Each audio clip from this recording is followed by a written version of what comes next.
અગાઉના લેક્ચરમાં આપણે સ્વાધ્યાય 1.1નો અંત લાવ્યા હતા, 15 દાખલા પૂરા કર્યા હતા. હવે 1.1 શીખ્યા પછી 1.2 તરફ આગળ વધીએ તે પહેલાં થોડીક થિયરી શીખવાની જરૂરી છે, જે કરી અને પછી આપણે 1.2માં આગળ વધીશું. તો થિયરી, સૌથી પહેલી થિયરી છે 1.1 પછીની, તો સમસંભાવી ઘટનાઓ. સમસંભાવી ઘટનાઓ કોને કહેવાય? તો સિમ્પલ ભાષામાં કહીએ કે જે બે ઘટનાઓ જેની સંભાવના સમાન હોઈ શકે તેને સમસંભાવી ઘટના કહેવાય. આ સિમ્પલ શબ્દમાં સમજાવ્યું, પણ આ લખી ન શકાય. લખવા માટે શું લખવું પડશે કે કોઈ યાદચ્છિક પ્રયોગના નિદર્શ અવકાશની બે કે તેથી વધુ ઘટનાઓ પૈકી એક ઘટના બનવાની શક્યતા બીજી કોઈ પણ ઘટના બનવાની શક્યતા કરતાં વધુ કે ઓછી હોવાનું કોઈ દેખીતું કારણ હોય નહીં.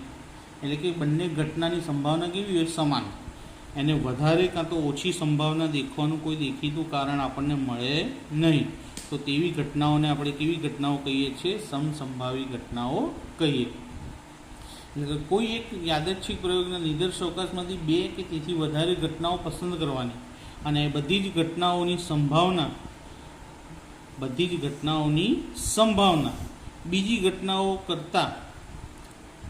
ઘટનાઓની શક્યતા કરતાં તેની સંભાવના વધારે કે ઓછી હોવાનું કોઈ કારણ આપણને દેખાય નહીં. તો તે ઘટનાઓને કેવી ઘટનાઓ કહીએ છીએ? સમસંભાવી ઘટનાઓ કહે છે. દાખલા તરીકે, કોઈ એક ફેક્ટરીમાં બે મશીનો M1 અને M2 આવેલા છે. દિવસ દરમિયાન બંને મશીનો વારાફરતી સરખી સંખ્યામાં જ એકમોનું ઉત્પાદન કરે છે. એટલે કે પહેલું મશીન જેટલા એકમ બનાવે છે, બીજું મશીન પણ એટલા જ એકમો તૈયાર કરે છે.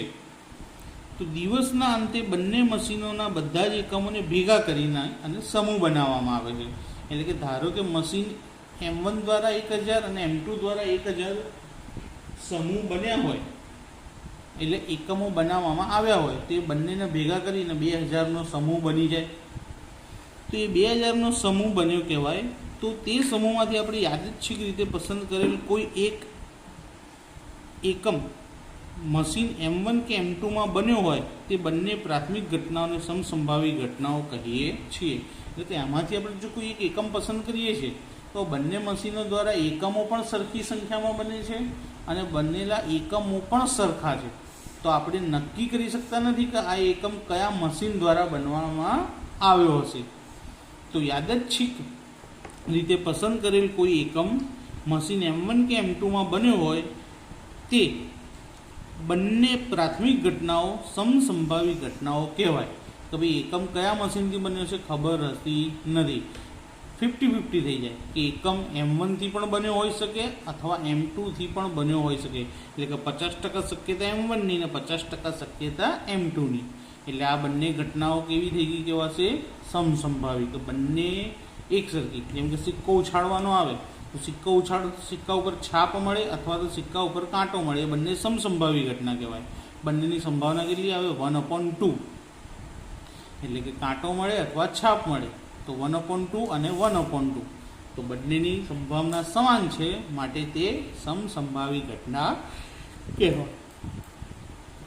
હવે જોઈએ સાનુકૂળ પરિણામો. સાનુકૂળ પરિણામો મિત્રો મેં તમને 1.1ની અંદર કેવી રીતે લખાય તે શીખવાડ્યા જ હતા કે કોઈ પણ ઘટનાની અંદર જેટલા પણ પરિણામ આવ્યા હોય એ પરિણામોને એ ઘટનાના સાનુકૂળ પરિણામો કહેવાય. ધારો કે ઘટના એમાં આવેલા પરિણામો હોય તો એ ઘટના એના સાનુકૂળ પરિણામ કહેવાય, અને જો ઘટના બીના હોય તો તેને ઘટના બીના સાનુકૂળ પરિણામો કહેવામાં આવે છે. એટલે કે જે ઘટના હોય એ ઘટનાના સાનુકૂળ પરિણામો કહેવાય છે. તો હવે આપણે એની વ્યાખ્યા જોઈએ. તો કોઈ યાદચ્છિક પ્રયોગના નિદર્શ અવકાશના પ્રાથમિક પરિણામો પૈકી જે પરિણામો અમુક ઘટના એ બની શકે, એટલે ઘટના એના બધા પરિણામ આપણને હંમેશા શેમાંથી મળે છે? નિદર્શ અવકાશમાંથી. તો નિદર્શ અવકાશના પ્રાથમિક પરિણામો પૈકી જે પરિણામો અમુક ઘટના એ બની છે તેનો નિર્દેશ કરતા હોય તેવા પરિણામોને ઘટના એના સાનુકૂળ પરિણામો કહેવાય છે. નિદર્શ અવકાશના જે પરિણામો છે તેને નિદર્શ બિંદુઓ કહેવાય અને જેને સ્મોલ n વડે દર્શાવાય. જ્યારે નિદર્શ અવકાશમાંથી અમુક પરિણામો દ્વારા ઘટના એ બને તો જે પરિણામો દ્વારા ઘટના એ બને છે તેનો નિર્દેશ કરતા હોય તેવા પરિણામો એટલે કે ઘટના એના પરિણામોને ઘટના એના સાનુકૂળ પરિણામો કહે છે. સાનુકૂળ પરિણામોની સંખ્યાને સ્મોલ m વડે દર્શાવાય છે. જ્યારે નિદર્શ અવકાશના નિદર્શ બિંદુઓને શેના વડે દર્શાવાય? n વડે. કેવો? સ્મોલ n વડે. દાખલા તરીકે એક સમતોલ પાસાને ઉછાળતા તેના પર યુગ્મ સંખ્યા આવે તેને ઘટના એ કહીશું. તો એ બરાબર શું મળ્યું કહેવાય? હવે પાસા ઉપર 6 સંખ્યા હોય તેમાંથી કઈ સંખ્યા કીધું? યુગ્મ. તો યુગ્મ એટલે કેવી સંખ્યા કહેવાય મિત્રો? બેકી સંખ્યા. તો એ બરાબર શું આવશે? 2, 4 અને 6. પાસા પર 6 થી મોટી રકમ હોતી નથી. તો ઘટના એના સાનુકૂળ પરિણામોની સંખ્યા m બરાબર કેટલી મળી આપણને? 3 મળી. તો એની અંદર કેટલા સભ્યો હતા? 1, 2 અને 3. એટલે m બરાબર કેટલા? 3 મળી ગયા. તો આને શું કહેવાશે? સાનુકૂળ પરિણામો. સાનુકૂળ પરિણામોની વ્યાખ્યા મિત્રો બને ત્યાં સુધી પૂછાતી નથી, પરંતુ સાનુકૂળ પરિણામોની સંજ્ઞા અને સાનુકૂળ પરિણામો કોને કહેવાય તે યાદ રાખવું પડશે. હવે આપણે આગળ બીજી વ્યાખ્યા શીખીએ. સંભાવનાની ગાણિતિક વ્યાખ્યા. સંભાવનાની ગાણિતિક વ્યાખ્યા આપણને શું કહે છે મિત્રો? કે ધારો કે કોઈ યાદચ્છિક પ્રયોગના શાંત નિદર્શ અવકાશ, શાંત એટલે કે જેના સભ્યોની ગણતરી થઈ શકે તેવા શાંત નિદર્શ અવકાશ યુના પરસ્પર નિવારક, નિશેષ અને સમસંભાવી પરિણામોની કુલ સંખ્યા n છે. તે પૈકી m પરિણામો કોઈ ઘટના એ બનવાને સાનુકૂળ હોય, એટલે કે n માંથી અમુક પરિણામો m જે શું કરશે? ઘટના એ બનાવશે. તો ઘટના એની સંભાવના શું થાય? m/n. આપણે ધોરણ 10ની અંદર અને બહુ મોટી વ્યાખ્યા અને બહુ મોટું સૂત્ર લખતા હતા કે ઘટના એના પરિણામ છેદમાં કુલ પરિણામ, પરંતુ અહીં કોઈ એવું મોટું સૂત્ર આવતું નથી. તો ઘટનાના પરિણામોને આપણે શેના વડે દર્શાવ્યા? m વડે. નિદર્શ અવકાશના નિદર્શ બિંદુઓને શેના વડે દર્શાવીએ? n વડે. તો અહીં આગળ સૂત્ર એકદમ સિમ્પલ બનશે, m/n. કોઈ મોટું સૂત્ર લખવાનું આવતું નથી. તો વ્યાખ્યાની ખબર પડી ગઈ. જો ના ખબર પડે તો વિડીયો પોઝ કરી રિવર્સ લઈ જાઓ અને ફરીથી એક વખત જોઈ લેવી. ત્યારબાદ આગળ જોઈએ. ઘટના એ બનવાની સંભાવનાને સંકેતમાં p ઓફ a એટલે કે પ્રોબેબિલિટી ઓફ a, સંભાવનાની સંજ્ઞા શું છે? p. એટલે કે p ઓફ a વડે દર્શાવાય છે. p ઓફ a બરાબર ઘટના એ બનવાની સંભાવના. એનું સૂત્ર શું છે મિત્રો? ઘટના એના સાનુકૂળ પરિણામોની સંખ્યા છેદમાં નિદર્શ અવકાશતા પરસ્પર નિવારક, નિશેષ અને સમસંભાવી પરિણામોની કુલ સંખ્યા. હવે આવડું મોટું સૂત્ર આપણે પરીક્ષામાં કે ચોપડીમાં નોટમાં દાખલા ગણતા લખવાનું નથી. તો એકદમ શોર્ટ શું કે p ઓફ a બરાબર m/n. m એટલે ઘટનાના પરિણામ, n એટલે નિદર્શ અવકાશના પરિણામ. યાદ રાખવું દાખલા ગણવા માટે. આખું 1.2 આની ઉપર જ આધારિત છે. અહીં હંમેશા યાદ રાખવું કે mની કિંમત n જેટલી હોઈ શકે અથવા n થી નાની હોય. એટલે કે m હંમેશા આપણને કેવો મળશે? n ના જેટલો મળશે અથવા n કરતાં નાનો મળશે, ક્યારેય મોટો મળશે નહીં. તો સંકેતમાં શું લખાય કે m n, કે m n કરતાં નાનો હોઈ શકે અથવા n ના જેટલો હોઈ શકે, પરંતુ ક્યારે m n કરતાં મોટો હશે નહીં.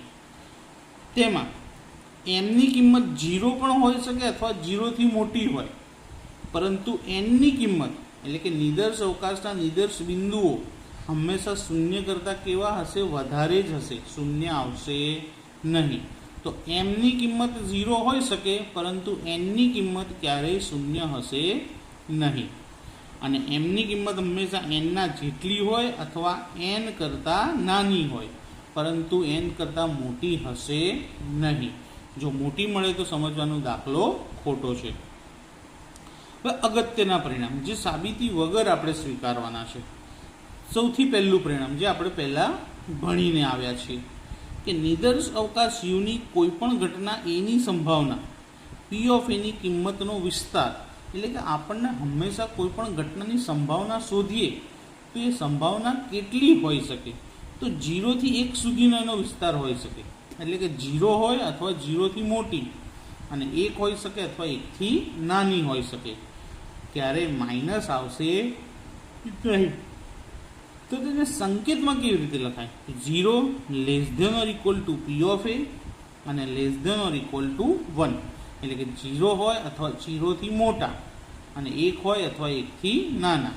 તો હંમેશા સંભાવના કોઈ પણ ઘટનાની સંભાવના હોય તેની કિંમત હંમેશા કોની વચ્ચે, એટલે કે 0 અથવા 0 થી મોટી અને 1 અથવા 1 થી નાની હોઈ શકે. ત્યારબાદ અશક્ય ઘટનાની સંભાવના હંમેશા શું હશે? શૂન્ય, કે જે ક્યારેય બનવાની નથી.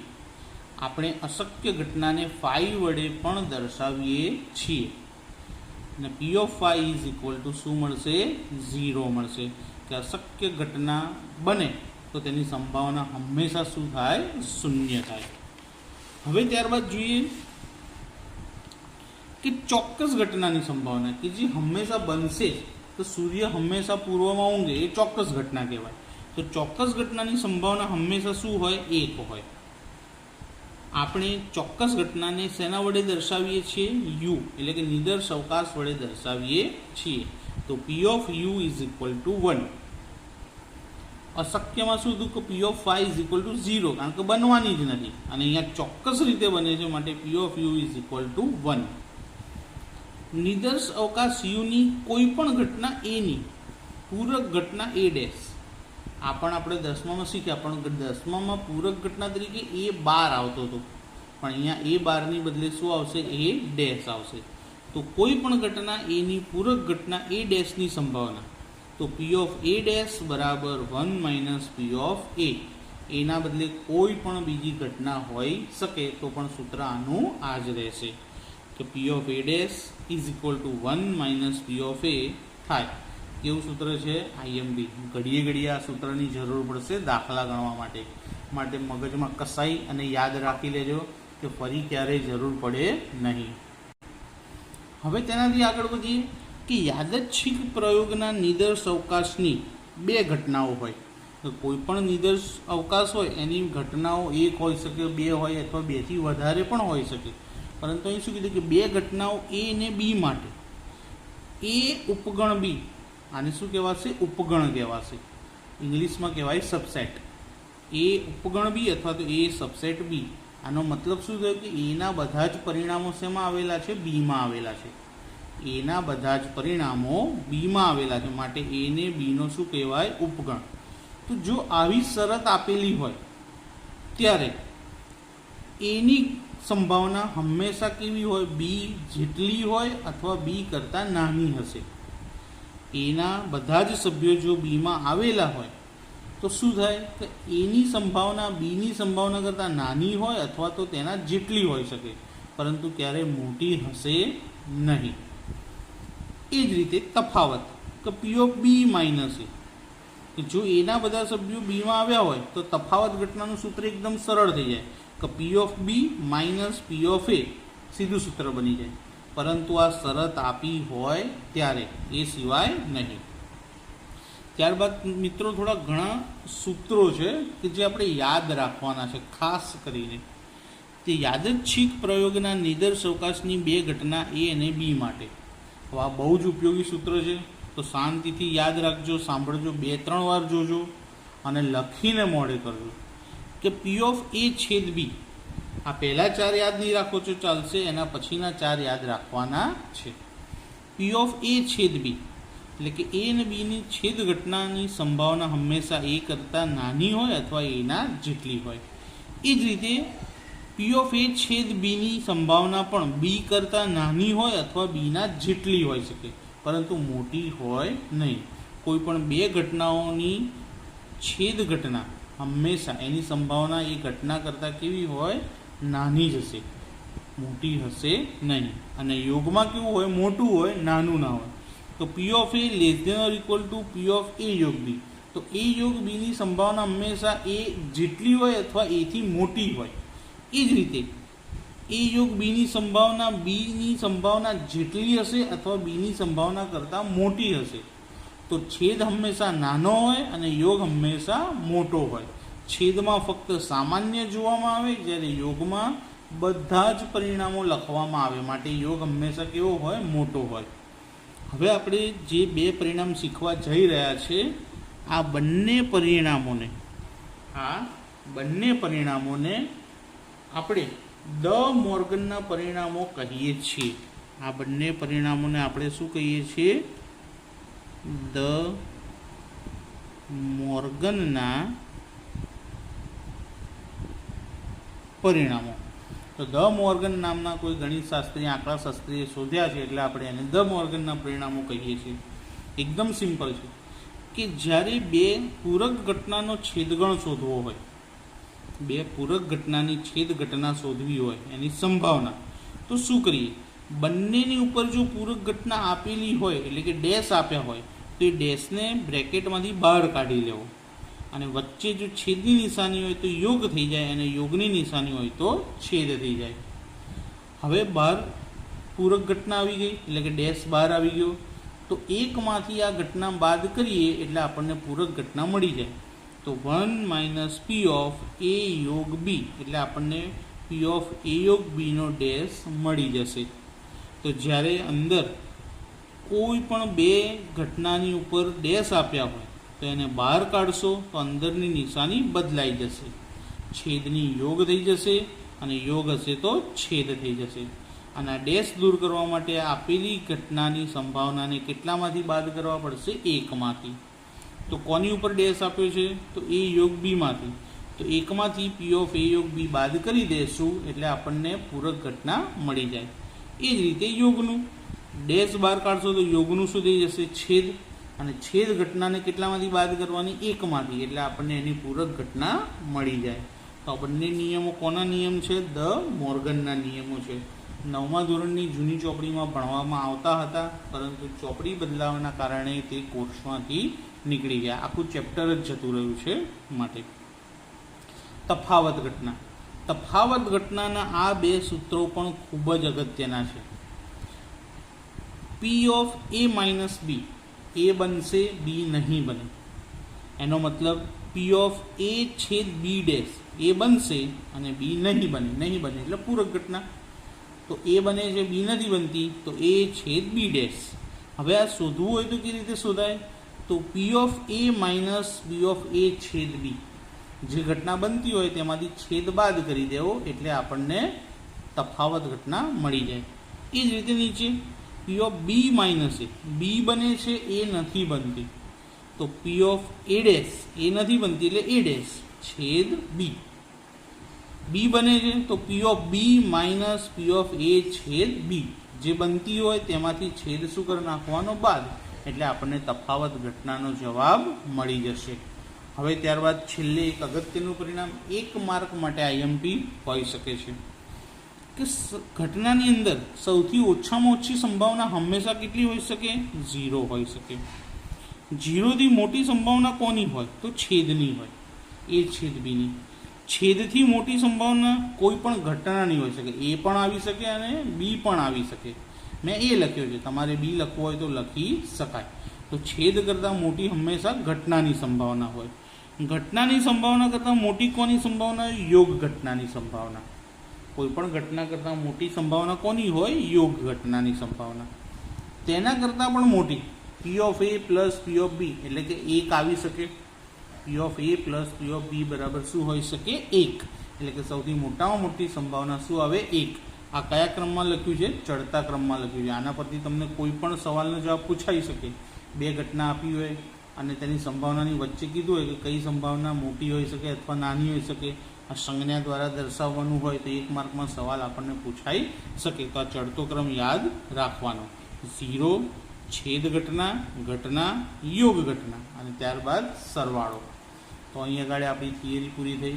ત્યારબાદ હવે સ્વાધ્યાય 1.2 તમારા દરેક જણ પાસે ટેક્સ્ટ બુક તો હશે જ, સાથે રાખશો તો સારું રહેશે. નહીં તો દરેક રકમ હું તમને અહીંયા જણાવવાનો તો છું જ. દાખલા નંબર 1. દાખલા નંબર 1માં આપણને સૌપ્રથમ કહેવામાં આવ્યું છે કે એક સમતોલ સિક્કાને 3 વખત ઉછાળવામાં આવે તો તેના પરથી એ લોકોએ આપણને કુલ 8 ઘટનાઓ આપેલી છે તે શોધવાની છે. હવે કોઈ પણ ઘટના શોધીએ તે પહેલાં હંમેશા નિદર્શ અવકાશ શોધવો જરૂરી છે, કારણ કે ઘટના હંમેશા નિદર્શ અવકાશના પરિણામોમાંથી જ મળે છે. તો અહીં સૌપ્રથમ એક સમતોલ સિક્કો 3 વખત ઉછાળતા મળતો નિદર્શ અવકાશ યુ બરાબર. હવે સિક્કાને 3 વખત ઉછાળીએ તો સિક્કાને કેટલી બાજુ હોય? સૌપ્રથમ તો સિક્કાને 2 બાજુ હોય અને કેટલી વખત ઉછાળવાનો છે? 3 વખત. તો 2 ની 3 ઘાત 2 ગુણ્યા 2 ગુણ્યા 2 બરાબર કેટલા થાય? 8. તો જો સિક્કાને 3 વખત ઉછાળવામાં આવે તો નિદર્શ અવકાશ કુલ કેટલા મળશે? 8 પરિણામ મળશે. કેવી રીતે લખશું? તો સૌપ્રથમ સિક્કાને 2 બાજુ હોય એચ અને ટી. તો પહેલાં દર્શાવીએ આપણે એચ. 8 બાજુ 8 પરિણામ કીધા હતા, તો 8ના અડધા કેટલા થાય? 4. તો 4 વાર એચ લખીએ અને 4 વાર ટી લખીએ. હવે 4 વાર બંને લખી નાખ્યું. હવે 4ના અડધા કરીએ તો 2. તો 2 વાર એચ લખીએ અને 2 વાર ટી. અહીં પણ એવું કરીએ, 2 વાર એચ અને 2 વાર ટી. હવે 2ના અડધા કેટલા થાય? તો 1. તો 1 વાર એચ 1 વાર ટી, 1 વાર એચ 1 વાર ટી, 1 વાર એચ 1 વાર ટી, 1 વાર એચ અને 1 વાર ટી. તો જો મિત્રો આપણને કુલ કેટલા પરિણામો મળ્યા? 8 પરિણામો. 1 2 3 4 5 6 7 અને 8. માટે n બરાબર કેટલા આવશે? 8 મળશે. હવે આ જે 8 પરિણામ લખાય તેમાંથી આપણે ઘટનાઓ બનાવીશું. તો સૌપ્રથમ આપણને શું કીધું હતું કે બધી જ વખત છાપ મળે, જેને આપણે શું ધારીશું? ઘટના એ. તો ઘટના એ બરાબર બધી જ વખત છાપ મળે. આ 8 પરિણામોમાં એવું કયું પરિણામ છે કે જેમાં દરેક વખતે આપણને છાપ મળતી હોય? તો નંબર 1 પહેલું પરિણામ એવું છે કે જેમાં દરેક વખતે આપણને શું પ્રાપ્ત થાય છે? છાપ. જેમાં 3 વખત આપણને શું મળે છે? એચ. એચ એચ અને એચ. તો ઘટના એ બરાબર આપણે શું લઈશું? H H H. તો સાનુકૂળ પરિણામ, તો આ ઘટના એના સાનુકૂળ પરિણામ કેટલા મળ્યા આપણને? 1. તો એમ બરાબર કેટલા? 1. હવે ઘટનાની સંભાવના પી ઓફ એ, સૂત્ર m/n. એમ કેટલા આવ્યા? 1. n કેટલા હતા? 8. તો જવાબ શું આવ્યો? 1/8. ત્યારબાદ આગળ વધીએ બીજી ઘટના તરફ. ઘટના બી બરાબર એક પણ વખત છાપ ન મળે, એટલે કે છાપ આવવી જોઈએ જ નહીં. તો એક પણ વખત છાપ ન મળે એનો મતલબ શું થયો કહેવાય? કે દરેક વખતે આપણને કાંટો મળે. તો દરેક વખતે કાંટો મળે તો એવી પણ આપણી પાસે એક જ પરિણામ છે, ટી ટી અને ટી. તો અહીં બીના પરિણામોમાં શું લખશું? T T T. તો ઘટના બીના પરિણામ એટલે કે એમ બરાબર કેટલા મળી ગયા આપણને? 1. અને પી ઓફ બી એટલે કે સંભાવના ઘટના બીની m/n. એમ કેટલા મળ્યા? 1. અને n આપણે એક ઉપર શોધી નાખ્યું તો દરેક વખતે એ જ કિંમત લેવાની. કેટલી આવશે? 8 આવશે. હવે આગળ વધીએ ઘટના સી. ઘટના સીમાં શું કીધું? કે ઓછામાં ઓછી એક વખત છાપ મળે. તો મિત્રો આમાં સમજવા જેવું છે. ઓછામાં ઓછી એક વખત છાપ એનો મતલબ કે એક વખત તો છાપ મળવી જ જોઈએ. એકથી ઓછી વખત છાપ ના ચાલે, એકથી વધારે હશે તો ચાલશે. તો એકવાર છાપ મળે અથવા એકથી વધારે વખત એવી ઘટનાઓ આપણે શોધીશું. તો જો આમાં એકથી વધારે વાર છે તો ચાલશે, આ પણ આવશે, આ પણ, આ દરેકે દરેક એવા પરિણામ છે કે જેમાં છાપ આવે જ છે. ફક્ત એક જ પરિણામ છે કે જેમાં છાપ આવતી નથી, તે પરિણામ લખશું નહીં. તો કુલ કેટલા પરિણામો લખવા પડશે? 7 પરિણામ. લાઇનસર લખીએ. સૌથી પહેલાં એચ એચ એચ, ત્યારબાદ એચ એચ ટી, ત્યારબાદ એચ ટી એચ, ત્યારબાદ H T T, T H H, ત્યારબાદ લખીએ ટી એચ ટી અને છેલ્લું પરિણામ આવશે ટી ટી એચ. તો થઈ ગયા મિત્રો કેટલા પરિણામ મળ્યા? 7 પરિણામ. આ 7 પરિણામો જેમાં છે કે જેમાં એક વખત તો છાપ છે અથવા એકથી વધારે વખત છે, એકથી ઓછી વખત નથી. તો m બરાબર કેટલા મળ્યા આપણને? 7. તો P ઓફ C નું સૂત્ર શું થાય? m/n. કોઈ પણ ઘટનાની સંભાવના શોધવું હોય તો m/n. તો m બરાબર 7 અને n બરાબર કેટલા હતા? 8. તો આપણો જવાબ આવી ગયો મિત્રો 7/8. હવે આગળ વધીએ ઘટના ડી તરફ. 8 ઘટનાઓ આપેલી છે. ઘટના ડી જોઈએ. ઘટના ડી ની અંદર શું કીધું છે કે એકથી વધુ વખત કાંટો મળે. એકથી વધુ વખત એટલે કે એકથી વધારે વખત. એટલે સમજો કે કેટલી વખત હોવો જોઈએ? 2 વખત કાંટો હોવો જોઈએ અથવા 2 થી વધુ વખત. કારણ કે એકથી વધુ એટલે 2 પણ હોઈ શકે અને 3 પણ હોઈ શકે, પણ 1 પણ નહીં ચાલે અને 0 પણ નહીં ચાલે. તો આપણે જોઈએ કે 2 અથવા 2 થી વધારે વાર કાંટો એવી કેટલી ઘટનાઓ છે. તો જો આ પહેલી ઘટના કે જેમાં 2 વાર કાંટો છે, HTT, ત્યારબાદ THT, TTH અને TTT.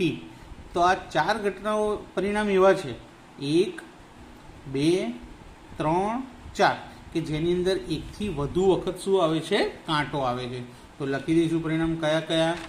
HTT, THT, TTH અને TTT. તો લખી દઈએ પરિણામ. આગળ પાછળ લખાય તો ચિંતા કરવી નહીં. HTT, THT અને TTH, છેલ્લું TTT. તો એકથી વધુ વખત કાંટો છે બધાની અંદર. તો m બરાબર કેટલા આવશે? 1, 2, 3 અને 4. હવે એની કિંમત મૂકી દઈએ સૂત્રમાં એટલે આપણને ઘટના ડીની સંભાવના મળી જશે. તો ઘટના ડીની સંભાવના શોધવા માટે mની જગ્યાએ લખીએ 4 અને nની જગ્યાએ લખીએ 8. 4 દુ 8. તો 1/2.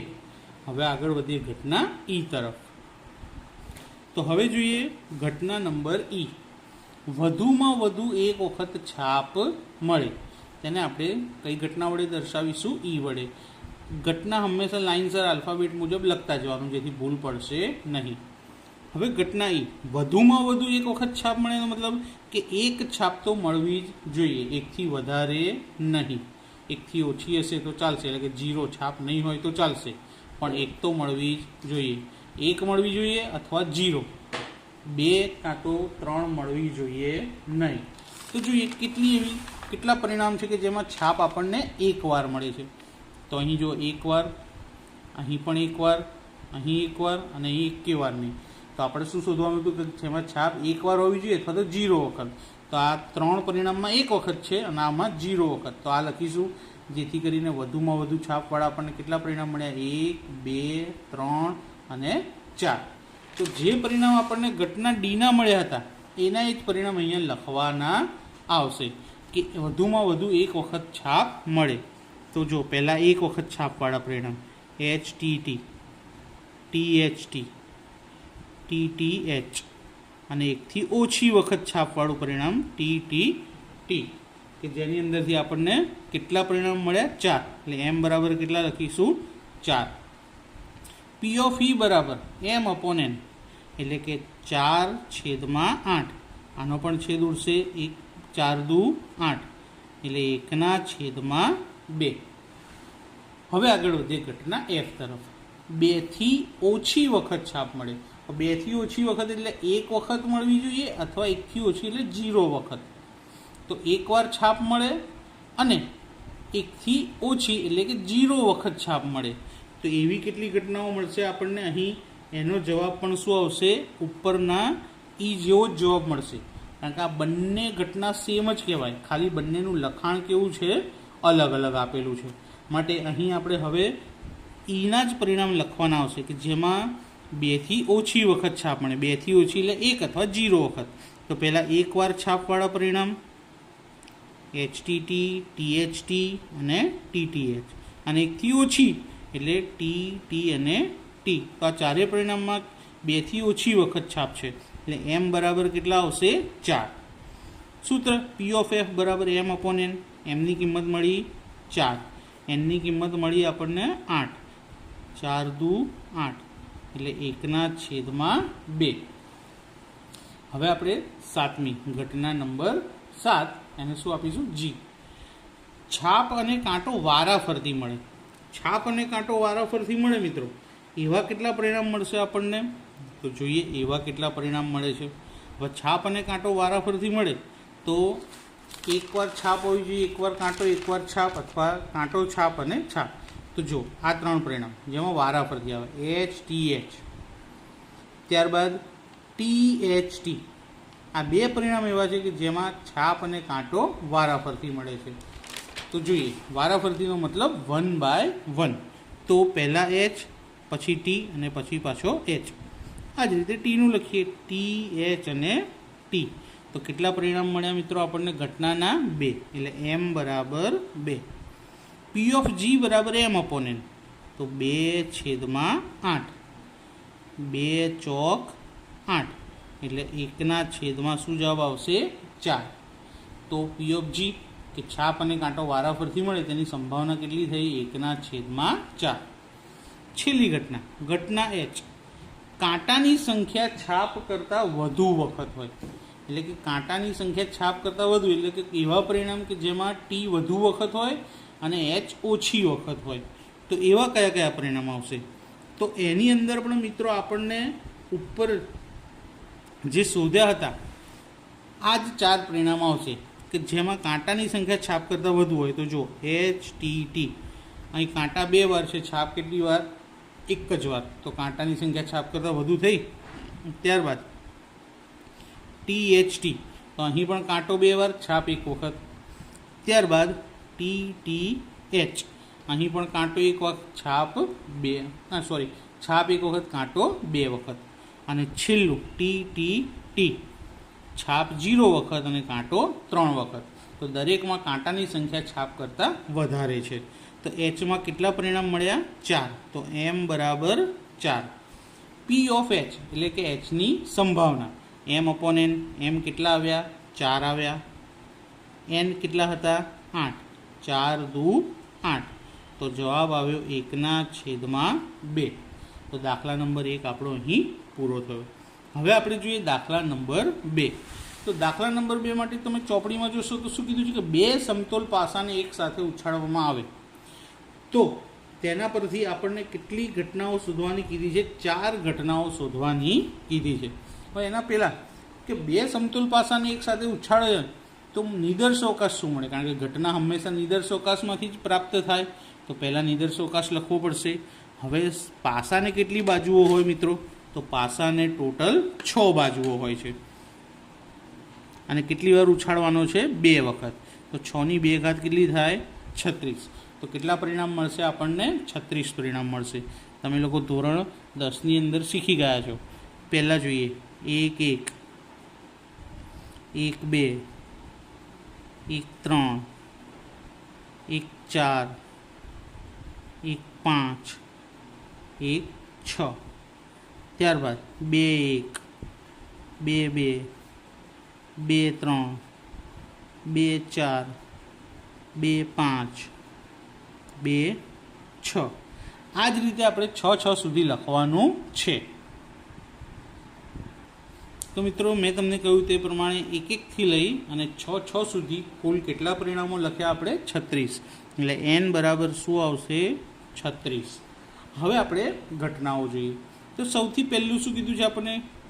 પાસા પર મળતા અંકનો સરવાળો 6 થાય એને આપણે શું લઈશું? ઘટના A. તો આની અંદર એવા કેટલા કાઉન્સ છે કે જેનો સરવાળો 6 થાય? તો પહેલી લાઈનમાં જોઈએ 1 5, 1 અને 5. 1 અને 5 કેટલા થાય? 6.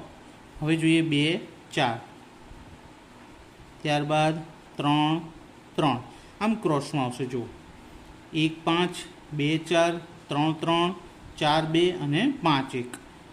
4 2 અને 5 1. તો કેટલા પરિણામ થયા? 1 2 3 4 અને 5. M બરાબર કેટલા આવશે? 5 આવશે.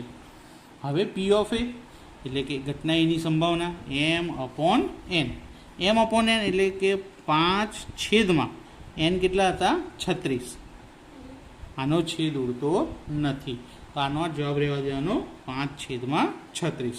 હવે આગળ વધીએ. ઘટના બી, પાસા પર મળતા અંકનો સરવાળો 10થી મોટો ના થવો જોઈએ.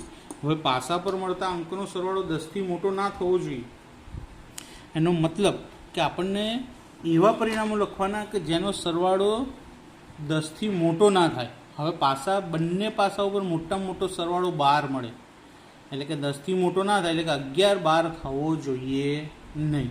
તો એના માટે તમે બધા પરિણામ લખો એના કરતાં હું તમને એક સરળ પદ્ધતિ શીખવાડું કે યુ બરાબર પાસા પર મળતા અંકોનો સરવાળો 10થી મોટો ના થાય તો યુ કે જેની અંદર ટોટલ કેટલા પરિણામો હતા? 36 પરિણામ. હવે આપણને શું કીધું કે મોટો ન થવો જોઈએ, તો એ 36 પરિણામમાંથી મોટો થવો જોઈએ એ બધા પરિણામ શું કરી દઈએ? બાદ. તો મોટો થવો જોઈએ એવા પરિણામ કેટલા છે ખબર છે? 3 જ. 5 6, 6 5 અને 6 6. તો પાસા પર મળતા અંકોનો સરવાળો 10થી મોટો થવો જોઈએ. તો 10થી મોટો એટલે 11 અને 12. તો 11 વાળા 2 અને 12 વાળું 1 જ. હવે યુની અંદર ટોટલ કેટલા પરિણામ આપણી પાસે છે? 36. 36 પરિણામમાંથી કેટલા પરિણામ બાદ કરવાના? 3.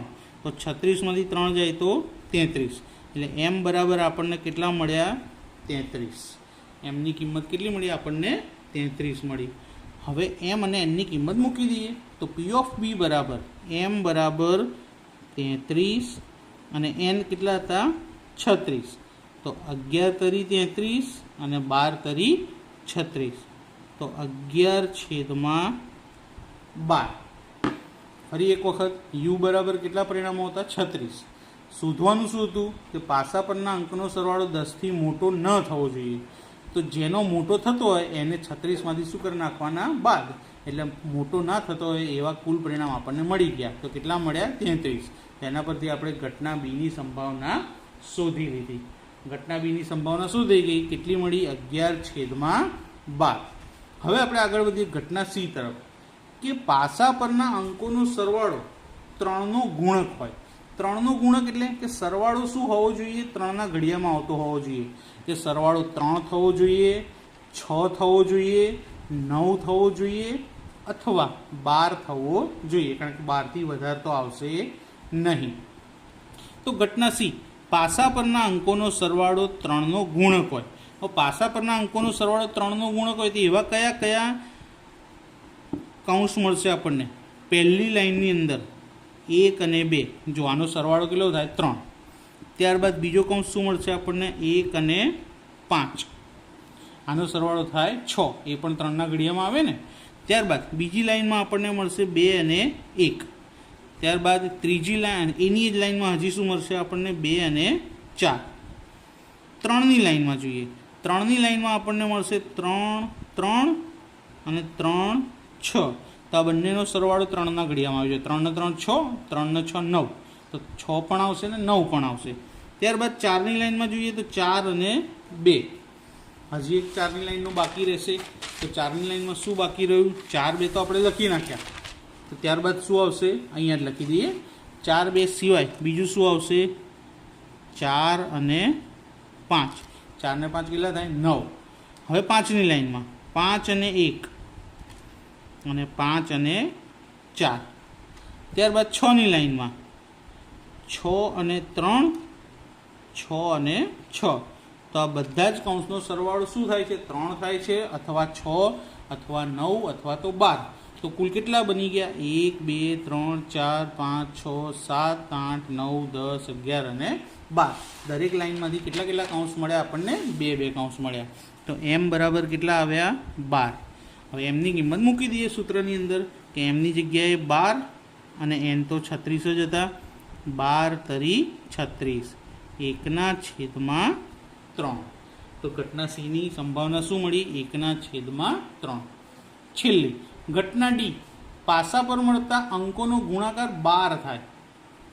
તો અંકોનો ગુણાકાર કેટલો થવો જોઈએ? 12 થવો જોઈએ. તો 1ના ઘડિયામાં તો ક્યાંય 12 આવશે નહીં, 2ના ઘડિયામાં આવશે.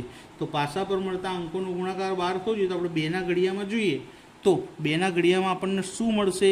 2 × 6. અંકોનો ગુણાકાર શું થવો જોઈએ? 12 થવો જોઈએ. તો 2ના ઘડિયામાં આવે તો 2 6. 3ના ઘડિયામાં પણ આવશે 3 ચોક. 4ના ઘડિયામાં પણ આવશે 4 3. 5ના ઘડિયામાં ક્યાંય બહાર આવતા નથી, એટલે 5ની લાઈનમાંથી કશું નહીં આવે. અને 6ની લાઈનમાં 6 અને 2, તો કુલ કેટલાક પરિણામ મળે આપણને? 4. તો m બરાબર 4 લખી દઈએ. mની કિંમત 4 અને nની કિંમત 36. 4 9 36, તો 1/9. હંમેશા ધ્યાન રાખજો, છેદ જ ઉડાડવાના છે, પોઈન્ટમાં જવાબ લાવવાનો નથી. તો 4 ઘટનાઓ અને 4 ઘટનાઓની સંભાવના શોધી લીધી. હવે વધીએ દાખલા નંબર 3. દાખલા નંબર 3 ખૂબ જ સરળ છે. 2 બાળકો ધરાવતા કુટુંબ. હવે 2 બાળકો ધરાવતું કુટુંબ હોય તો સૌથી પહેલાં ઘટના શોધવા માટે એનો નિદર્શ અવકાશ તો લખવો જ પડશે. તો યુ બરાબર, હવે 2 બાળકો ધરાવતું કુટુંબ હોય તો સમજો કે પહેલાં બંને બાળકો છોકરા હોય એટલે બોય. બની શકે કે પહેલો બાળક છોકરો અને બીજો છોકરી, બોય ગર્લ. ઊંધું થઈ શકે કે પહેલું બાળક છોકરી, બીજો બાળક છોકરો, એટલે કે ગર્લ અને બોય. અને એવું પણ બની શકે કે બંને બાળક છોકરીઓ હોય. આનાથી વિશેષ કોઈ વિકલ્પ મળશે નહીં. તો નિદર્શ અવકાશના કેટલા પરિણામ મળ્યા આપણને? 4 પરિણામ. એટલે એનની જગ્યાએ કેટલા લખી દઈશું? 4. હવે આમાં 2 ઘટનાઓ આપી છે, તો પ્રથમ ઘટના તરફ જોઈએ. પ્રથમ ઘટના એ બરાબર આપણને શું કીધું છે કે એક બાળક છોકરી અને એક બાળક છોકરો હોય. તો ઉપરના જે 4 પરિણામ છે તેમાંથી એક બાળક છોકરી ને એક છોકરો હોય એવા કેટલા છે? 2. BG અને GB. તો એ બરાબર શું આવશે? BG અને GB, એટલે કે બોય ગર્લ અને ગર્લ બોય. તો m બરાબર 1 અને 2. mની કિંમત મૂકી દઈએ 2 અને n બરાબર કેટલા આવ્યા હતા? 4. 2 2 4, 1/2. હવે ઘટના બી. ઓછામાં ઓછું એક બાળક છોકરી હોય, એનો મતલબ એક બાળક તો છોકરી હોવું જ જોઈએ, એકથી ઓછું નહીં, વધારે હોય તો ચાલે. તો એક બાળક છોકરી હોય એવા પરિણામમાં કયા કયા આવશે? જો BG અને GB, આ બંનેમાં એક બાળક છોકરી. તો ઓછામાં ઓછું એક કીધું છે, તો એકથી વધારે ચાલશે, તો એકથી વધારે એટલે GG. આના સિવાય કોઈ પરિણામ મળશે નહીં, કારણ કે BBમાં તો બંને છોકરા છે, છોકરી છે નહીં. તો ઘટના બીના પરિણામ કેટલા મળ્યા આપણને? 3. સૂત્રમાં કિંમત મૂકી દઈએ 3/4. એની કિંમત 4 હતી. હવે 3 અને 4નો છેદ ઉડતો નથી, માટે P of B બરાબર, એટલે કે બીની સંભાવના મળી 3/4. હવે આગળ વધીએ દાખલા નંબર 4 તરફ. દાખલા નંબર 4માં શું કીધું? પ્રથમ 100 પ્રાકૃતિક સંખ્યાનો નિદર્શ અવકાશ. તો પ્રથમ 100 પ્રાકૃતિક સંખ્યા એટલે શરૂઆત ક્યાંથી થાય? 1 થી. 1 2 3 અને પ્રથમ 100 એટલે છેલ્લામાં છેલ્લી કઈ આવશે? 100. એટલે 1 થી 100 સુધીમાં n બરાબર કેટલા આવશે? 100. હવે એની અંદર આપણને એક જ ઘટના કીધી કે પસંદ થયેલ સંખ્યા 7 વડે નિશેષ ભાગી શકાય તેવી હોય. હવે પસંદ થયેલી સંખ્યા 7 વડે નિશેષ ભાગી શકાય તેવી હોય એટલે કેવી હોઈ શકશે? કે 7 હોય, 14 હોય, પછી 7નો ઘડિયો આગળ વધારે 21, 28, એમ કરતાં કરતાં સૌથી છેલ્લી સંખ્યા એવી કઈ છે 100 કરતાં નાની? તો કઈ આવશે? 98, કે જેને આપણે 7 વડે નિશેષ ભાગી શકાય. તો 98 કયા ઘડિયામાં આવશે મિત્રો? 14 7 98. તો m બરાબર કેટલા મળશે આપણને? 14 મળશે. હવે આ કિંમતને આપણે સૂત્રમાં મૂકીએ. P of A બરાબર m/n. m એટલે 14 અને n એટલે કેટલા છે? 100, કારણ કે 1 થી 100 સુધીની પ્રાકૃતિક સંખ્યા કીધી હતી ને આપણને, તો n બરાબર 100 લખી દીધા. હવે આનો છેદ ઉડાડીએ. તો છેદ ઉડાડીએ તો 7 દુ 14 અને 50 દુ 100. હવે છેદ ઉડશે નહીં, તો 7/50. ફરીથી 7 વડે નિશેષ ભાગી શકાય એટલે પહેલાં 7 લખવાના, પછી 7 7 7 7 ઉમેરતા જવાના. છેલ્લી કઈ મળશે? 98, કારણ કે 100થી મોટી લેવાની ન હતી. તો 98 એટલે 14 7 98, એટલે m બરાબર કેટલી સંખ્યાઓ થઈ? 14 સંખ્યાઓ થઈ. P of A બરાબર m/n. છેદ ઉડાડી જવાબ મળ્યો 7/50. પાંચમો દાખલો. પાંચમા દાખલામાં આપણને શું કીધું છે? u બરાબર 1 થી 120 આપી જ દીધા છે. હવે ઘટના એ બરાબર શું આપ્યું છે? જુઓ, સંખ્યા 3ની ગુણક હોય. ઘટના એ બરાબર શું કીધું છે આપણને? સંખ્યા 3ની ગુણક હોય. તો 3ની ગુણક હોય એટલે શરૂઆત 3થી થશે, પછી 3 3 ઉમેરતા જઈએ, 6 6 3 9 9 3 12 એમ ઉમેરતા જઈએ તો સૌથી છેલ્લી કેટલી આવશે? 120. કારણ કે 120ને 3 વડે ભાગ ચાલે, 40 તરી કેટલા થાય? 120. તો એમ બરાબર કેટલા આવશે? 40. કારણ કે છેલ્લી સંખ્યા 120 હતી અને એને 3 વડે ભાગીએ તો કેટલા મળે છે? 40. એટલા માટે એમ બરાબર 40. હવે આપણે કિંમત મૂકી દઈએ. 40 છેદમાં એનની કિંમત કેટલી હતી? 120. કારણ કે 1 થી 120 સંખ્યા આપી હતી તો કિંમત 0 0 ઉડી ગઈ, 4 તરી 12. તો 1/3. હવે શું કીધું છે કે સંખ્યા 3ની ગુણક ન હોય. તો જો 3ની ગુણક હોય એ ઘટના એ, અને 3ની ગુણક ન હોય તો શું આવે? ઘટના એ ડેશ. તો એ ડેશ શોધવું હોય તો એનું સૂત્ર છે 1 - P of A. 1 - P of A ની કિંમત કેટલી મળી? 1/3. ચોકડી ગુણાકાર 3 એકા 3 ઓછા 1/3. બાદ બાકી 3માંથી 1 જાય તો 2/3. તો જો કોઈ સંખ્યા 3ની ગુણક હોય ને એ ધારી હોય તો 3ની ગુણક ન હોય એને શું ધરાય? એ ડેશ. તો હવે આગળ વધીએ. ઘટના બી સંખ્યા 4ની ગુણક હોય. હવે 4ની ગુણક હોય એટલે 4થી શરૂઆત થશે, 4 ને 4 8, 8 ને 4 12, 12 ને 4 16 એમ કરતાં કરતાં 120ને 4 વડે ભાગ ચાલે છે એટલે છેલ્લી સંખ્યા કઈ આવશે? 120. હવે 4ની ગુણક 120 સુધી આવી તો એમ બરાબર કેટલા? તો 20/4 કરી જાય, 120/4 તો કેટલા આવશે? 30. તો એમ બરાબર કેટલા મળી ગયા? 30. એમ અપોન એન 30 છેદમાં 120. 0 0 અને 3 ચોક 12. તો જવાબ શું આવે? 1/4. તો P of B એટલે કે સંખ્યા 4ની ગુણક હોય એની સંભાવના શું મળી આપણને? 1/4. હવે ઘટના નંબર 4 જોઈએ. સંખ્યા 4ની ગુણક ન હોય એટલે એને શું ધારી લીધી? B dash. 4ની ગુણક હોય એ ઘટના B હતી, તો ગુણક ન હોય એ શું આવશે? ઘટના B ડેશ. તો ઘટના B ડેશની સંભાવના 1 - P of B. આ પૂરક ઘટના થઈ. તો 1 - બીની જગ્યાએ શું લખવાનું? શું જવાબ આવે? તો આપણો 1/4. જો બતાડી દઈએ શું જવાબ મળ્યો? તો 1/4. તો અહીંયા લખી દઈએ આપણે 1/4.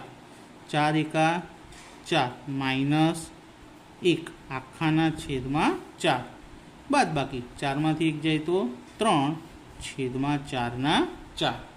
તો અહીં આપણે દાખલા નંબર 4 બતાવ્યો. હવે આપણે આવીશું દાખલા નંબર 5. દાખલા નંબર 5 એકદમ સરળ, હજી એમાં આગળ બાકી છે ઘટના, એટલે કે C.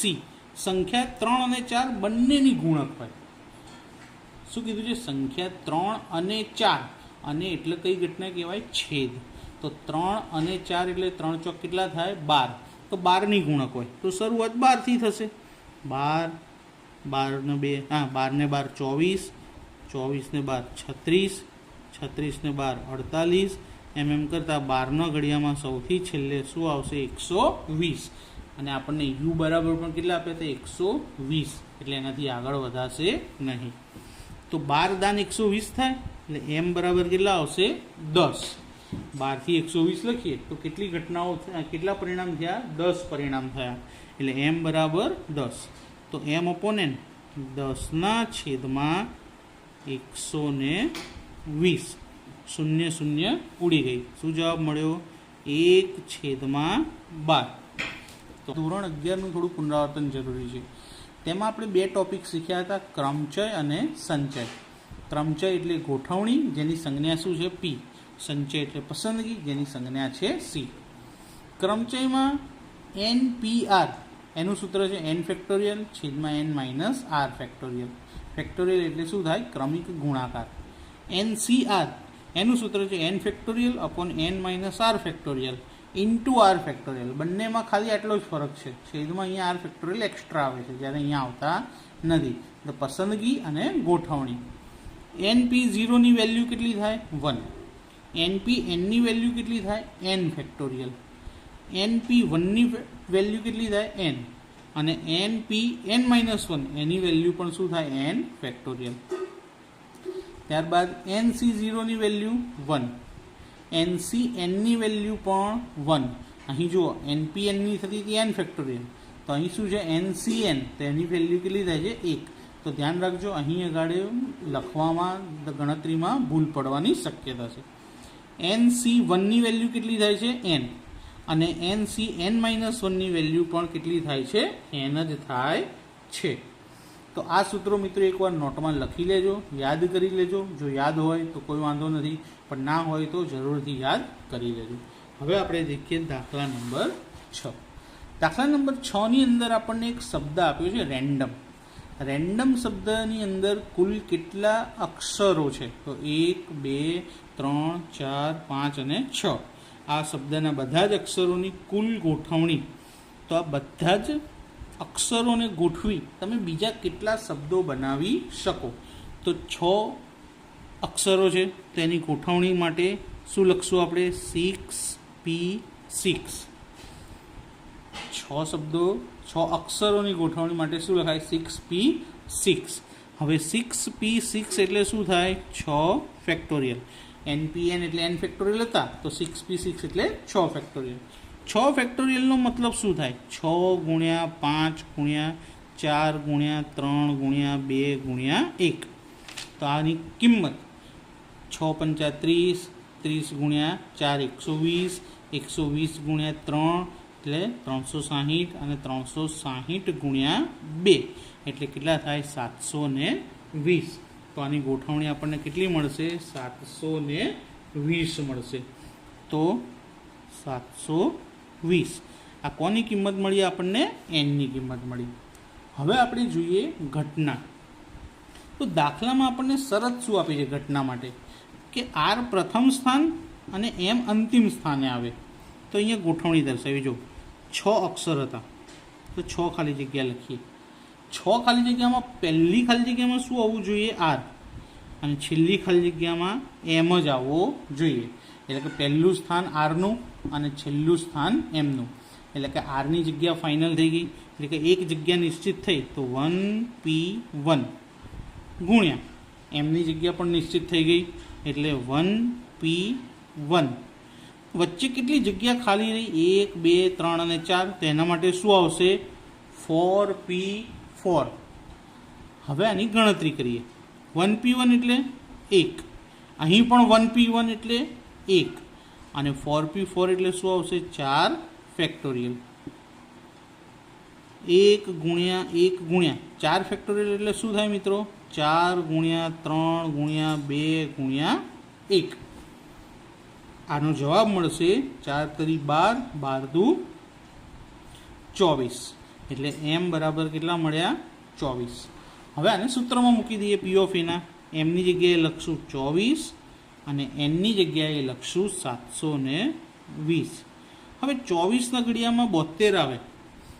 ક્યાં આવશે? 24 તરી 72. તો છેદ ઉડાડીશું. 24 તરી 72 અને શૂન્ય એની જોડે, તો જવાબ આવ્યો 1/30. તો જો r પ્રથમ સ્થાને અને m અંતિમ સ્થાને આવે, તેની ગોઠવણીના પ્રકાર થતા હતા 24, અને એની સંભાવના શું મળી? 1/30 મળી. દાખલા નંબર 7. 7મા દાખલામાં પણ આપણને એક શબ્દ આપેલો છે ઓરેન્જ. ઓરેન્જમાં પણ કેટલા? 6 અક્ષરો છે. શબ્દના બધા જ અક્ષરોની કુલ ગોઠવણી એટલે કે n બરાબર શું આવશે? 6p6. 6p6 એટલે કેટલા થાય? 6 ફેક્ટોરિયલ.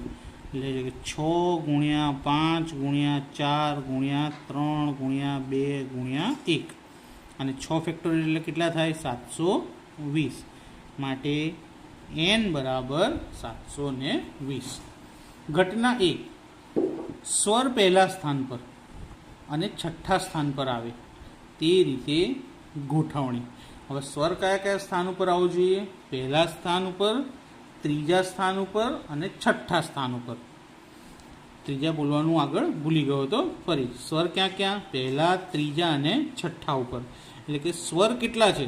તો ઓ સ્વર કહેવાય. એ પણ સ્વર કહેવાય અને ઈ પણ સ્વર કહેવાય. તો 3 સ્વર માટેના 3 સ્થાન નિશ્ચિત છે, પહેલું, ત્રીજું અને છઠ્ઠું. તો 3 સ્વર અને એના માટે 3 જગ્યાઓ. તો જો 1, 2, 3, 4, 5 એમાં પહેલું, ત્રીજું અને કયું સ્થાન? છઠ્ઠું.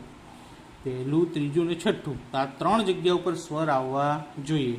હવે સ્વર ગમે ત્યાં મૂકી શકાય, ઓના પહેલો મુકાય, ત્રીજો મુકાય અથવા છઠ્ઠો પણ મુકાય. તો 3 સ્વર માટે કેટલી જગ્યાઓ છે? 3. તો શું લખાશે એનું? 3p3 ગુણ્યા સ્વર સિવાય કેટલા વ્યંજન હતા? 3. R, N અને G. તો 3 વ્યંજન માટે પણ 3 જગ્યાઓ થઈ ને. જો 1, 2 અને 3. તો એના માટે પણ શું આવશે? 3p3. તો 3 ફેક્ટોરિયલ ગુણ્યા 3 ફેક્ટોરિયલ. 3 ફેક્ટોરિયલ એટલે કેટલા થાય મિત્રો? 3 ગુણ્યા 2 ગુણ્યા 1. અને બીજા 3 ફેક્ટોરિયલનું પણ 3 ગુણ્યા 2 ગુણ્યા 1. હવે એને ગુણાકાર કરીએ. 3 દુ 6, 6 એકા 6. તો આનું પણ 6. ટોટલ કેટલા થશે? 36. તો એ એમ બરાબર કેટલા મળ્યા? 36 મળ્યા. હવે સંભાવના શોધીએ. એમની કિંમત મૂકી દઈશું 36 અને એનની કિંમત કેટલી હતી? 720. 36 દુ 720 અને 0. તો જવાબ આવશે 1/20. તો દાખલામાં ખબર પડી ગઈ. આપણની પાસે જે ઘટના આપી હતી એ ઘટનાની સંભાવના કેટલી મળી? 1/20. હવે દાખલા નંબર 8. દાખલા નંબર 8 થોડુંક ધ્યાનથી શીખવાનો છે. પતિ, પત્ની અને 3 બાળકો, કુલ 5 સભ્યો છે. હવે આ 5 સભ્યોને આપણે ફોટામાં એક જ લાઇનમાં ગોઠવવાના છે. તો 5 સભ્યો અને એક લાઇનમાં ગોઠવો એટલે 5 જગ્યા. તો 5 સભ્યોનું શું થાય? 5p5. એટલે 5p5 એટલે 5 ફેક્ટોરિયલ.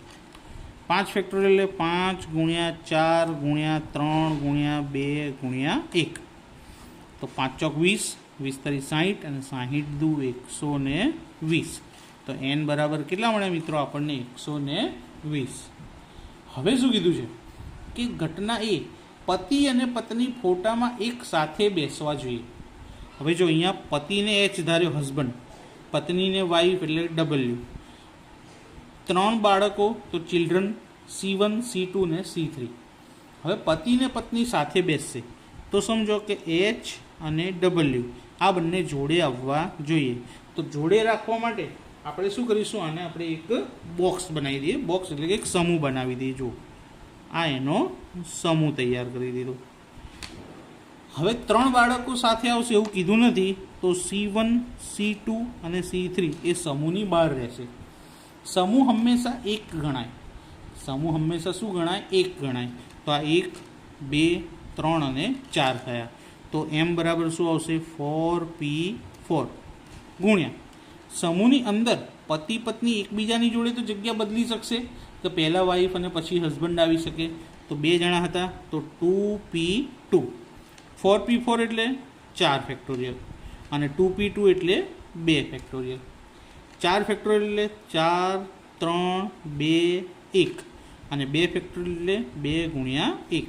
તો 4 તરી 12, 12 દુ 24 અને 24 દુ 48. તો m બરાબર કેટલા આવ્યા? 48. હવે આપણે એની સંભાવના શોધીએ. સંભાવનાની અંદર સૂત્ર કે P of A બરાબર m/n. P of એનમાં m/n. તો એમની કિંમત કેટલી આવી? 48. એનની કિંમત કેટલી મળી હતી આપણને? 120. હવે 48 અને 120 બંને કયા ઘડિયામાં આવે કે જેમાં ડાયરેક્ટ આપણે છેદ ઉડાવી શકીએ? તો ડાયરેક્ટ છેદ ઉડાડવું હોય તો 24ના ઘડિયામાં આવે. જો 24 દુ 48 અને 24 પંચા 120. તો જવાબ મળ્યો 2/5. હવે જોઈએ દાખલા નંબર 9. દાખલા નંબર 9માં શું કીધું મિત્ર? કે 7 વક્તાઓ છે જેના નામ આપ્યા છે A, B, C, D, E, F અને G. ભાષણ માટે એમને ક્રમમાં ગોઠવવાના છે. તો 7 વક્તા છે તો ક્રમમાં ગોઠવવા શું લખાય? 7p7 એટલે શું થાય? 7 ફેક્ટોરિયલ. 7 ગુણ્યા 6 ગુણ્યા 5 ગુણ્યા 4 ગુણ્યા 3 ગુણ્યા 2 ગુણ્યા 1. હવે 7થી 1 સુધીનો ગુણાકાર કરીએ. 6નો તો આપણને ખબર છે 720. 720 ગુણ્યા 7 કરીએ તો જવાબ આવશે 5040. કેટલો જવાબ આવશે? 5040. હવે ઘટના શું કીધી છે કે વક્તા એ પછી તરત જ બીનું ભાષણ આવવું જોઈએ. તો એ જાય પછી બી જશે, એ સિવાય બી જશે નહીં. તો એ અને બી કેવા રહેશે? એક સાથે. તો આ પણ શું બની જશે? સમૂહ. આ શું બની જશે? સમૂહ બની ગયો. જ્યારે સી, ડી, ઈ, એફ અને જી એ સમૂહમાં આવતા નથી. તો હવે ગણતરી કરીએ. સમૂહને કેટલા ગણાય? એક જ. તો 1, 2, 3, 4, 5 અને 6. તો 6p6. હવે એ બી અંદર એકબીજા સાથે જગ્યા બદલશે? નહીં બદલે. શું કીધું છે? એ પછી જ બી આવવો જોઈએ. એટલે બી પહેલાં આવી જાય અને એ પછી આવશે એવું શક્ય બનતું નથી. એટલે સમૂહની અંદર જગ્યા બદલાવાની નથી. એટલે એનું કોઈ ગણતરી લખાશે નહીં. તો ફક્ત શું? 6p6. એટલે 6 ફેક્ટોરિયલ. 6, 5, 4, 3, 2, 1 કેટલા થાય? 720. તો એમની કિંમત 720 આવી અને એનની કિંમત કેટલી હતી? 5040. 720 અને 5040, 5040 ભાગ્યા 720 કરો ને તો જવાબ મળશે છેદમાં 7. તો 9મા દાખલાનો આપણો જવાબ આવશે ઉપર કશું નથી એટલે 1/7. તો પી ઓફ એ ઘટના એની સંભાવના મળી 1/7. દાખલા નંબર 9 સુધીની તમને માહિતી આપી હતી. હવે દાખલા નંબર 10થી શરૂઆત કરીએ છીએ. વિડીયો થોડો લાંબો બની શકે છે કારણ કે આ લેક્ચરની અંદર હું આ સ્વાધ્યાય પતાવી દઈશ. તો દાખલા નંબર 10માં જોઈએ. લીપ વર્ષના ફેબ્રુઆરી માસમાં 5 સોમવાર હોવાની સંભાવના શોધો. તો સૌપ્રથમ મિત્રો લીપ વર્ષ કોને કહેવાય તેની સમજ આપણને હોવી જોઈએ. તો લીપ વર્ષ એટલે કે જે વર્ષમાં ફેબ્રુઆરી માસના દિવસોની સંખ્યા કેટલી હોય? 29. તેને આપણે શું કહીએ છીએ? લીપ વર્ષ. લીપ વર્ષ સિવાયના વર્ષમાં ફેબ્રુઆરી માસના દિવસોની સંખ્યા 28 હોય છે. તો લીપ વર્ષમાં ફેબ્રુઆરી માસના દિવસની સંખ્યા 29. 29નો મતલબ શું થાય? કે જેમાં 4 અઠવાડિયા પૂરા આવે. એટલે કે 7 ચોક 28 દિવસ થાય અને એક વધારાનો દિવસ એટલે 29 થઈ જાય. તો યુ બરાબર, હવે યુ બરાબર આપણે જોઈએ તો મિત્રો યુ બરાબર અહીં વધારાના કેટલા દિવસ મળે આપણને? 1. તો યુ બરાબર એ એક વધારાનો દિવસ સમજો કે સોમવાર હોઈ શકે, મંગળવાર પણ હોઈ શકે, બુધવાર, ગુરુવાર, શુક્રવાર, શનિવાર અથવા તો રવિવાર. સાતેમાંથી કોઈ એક દિવસ અહીંયા હોઈ શકે છે. એન બરાબર કેટલા થયા? તો 1, 2, 3, 4, 5, 6 અને 7. આવા દાખલામાં મોસ્ટલી એન બરાબર 7 જ આવતા હોય છે, બીજી કોઈ કિંમત આવતી નથી. હવે ઘટના શું કીધી છે આપણને શોધવાની? તો ઘટના એ બરાબર લીપ વર્ષના ફેબ્રુઆરી માસમાં 5 સોમવાર આવે. હવે 5 સોમવાર આવે એનો મતલબ શું થાય? 4 અઠવાડિયા પૂરા થાય એટલે એમાં 4 સોમવાર તો આવશે જ. અને આ એક વધારાનો જે દિવસ છે તે દિવસે પણ શું હોવો જોઈએ? સોમવાર હોવો જોઈએ. તો એ એક જ દિવસ વધારાનો હતો માટે એમ બરાબર આપણે શું આવશે? 1 કે જે સોમવાર હોઈ શકે છે. પી ઓફ એ કે એ ઘટના એની સંભાવના. એમ અપોનેન્ટ, તો એમ એટલે કે ઘટનાના પરિણામ. તો કેટલા હતા? 1. અને એન ઘટનાના કુલ પરિણામ એટલે કે યુની કિંમત કેટલી હતી? 7. તો જો લીપ વર્ષમાં ફેબ્રુઆરી માસમાં દિવસોની સંખ્યા 29 હોય અને એ જ વખતે જો આપણે એવું શોધવાનું કીધું હોય કે તેમાં ફેબ્રુઆરીમાં કેટલા સોમવાર આવે? 5. હવે 5 સોમ કીધા હોય, મંગળ, બુધ, ગુરુ, શુક્ર, શનિ, રવિ કીધા હોય તો જવાબ બધામાં 1/7 જ આવશે, બદલાશે નહીં. હવે આગળ બીજો એવો એક દાખલો, દાખલા નંબર 11.